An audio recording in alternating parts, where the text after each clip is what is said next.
गजाननाला वंदन करून, मातपित्याला नमन करून आज मी तुम्हाला गीतेच्या 10व्या अध्यायाचे महात्म्य सांगत आहे.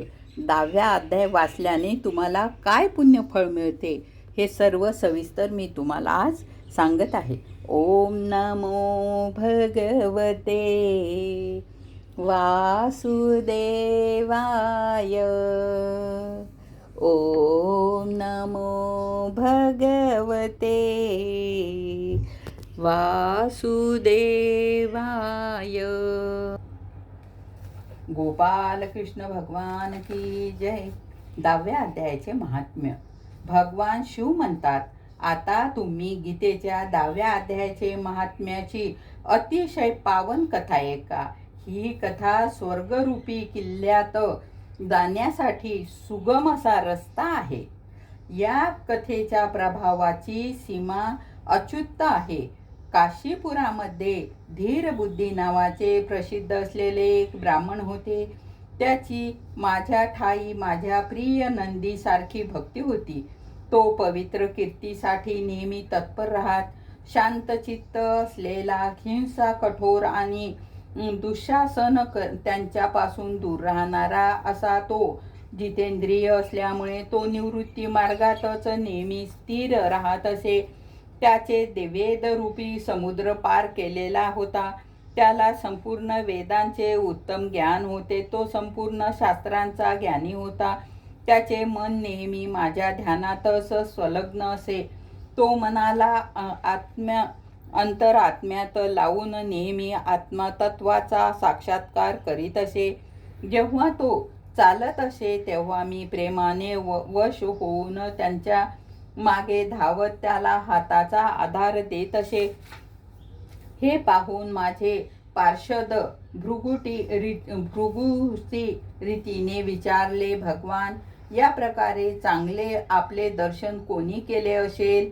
या महात्म्याचे कोणते तप, होम अथवा जप केला आहे की स्वतः आपण पावलोपावली याला हाताचा आधार देत चलता? भृगुटीचा हा प्रश्न ऐकून अशा प्रकारे उत्तर देण्यास सुरुवात केली. एक काळची गोष्ट आहे. कैलास पर्वताच्या पश्चिम भागात मुन्नग नावाच्या वनामध्ये चंद्राच्या अमृतमय किरणांचा वर्षाव होत असलेल्या भूमीत एक वेदीचा आश्रय घेऊन मी बसलेला होतो. त्या बसल्यानंतर एका क्षणातच भयानक तुफान सुरू झाले. तेथील झाडांच्या फांद्या वर खाली होऊन एकमेकांवर आपटू लागल्या. कित्येक फांद्या तुटून जमिनीवर विखुरल्या गेल्या. पर्वताची स्थिर सावली सुद्धा हलू लागली. त्यानंतर तेथे एक महाभयंकर शब्द झाला. त्याचा प्रतिध्वनी पर्वताच्या दोऱ्याखोऱ्यात उमटली. त्यानंतर आकाशातून कोणी एक विशाल पक्षी उतरला. त्यांच्या अंगकांती काळ्या ढगासारखी होती. तो काजळाच्या राशीप्रमाणे, काळ्या कुट्ट अंधाराप्रमाणे किंवा पंख कापलेल्या काळ्या पर्वतासारखा वाटत होता. पायाने पृथ्वीचा आधार देऊन त्या पक्षाने मला प्रणिपात केला आणि एक सुंदर ताजे कमळ माझ्या पायावर ठेवून स्पष्ट वाणीने माझी स्तुती करण्यास सुरुवात केली. तो पक्षी म्हणाला, देवा, आपला विजय असो. आपण चिदानंद अमृताचे समुद्र आणि जगताचे पालनकर्ते आहात.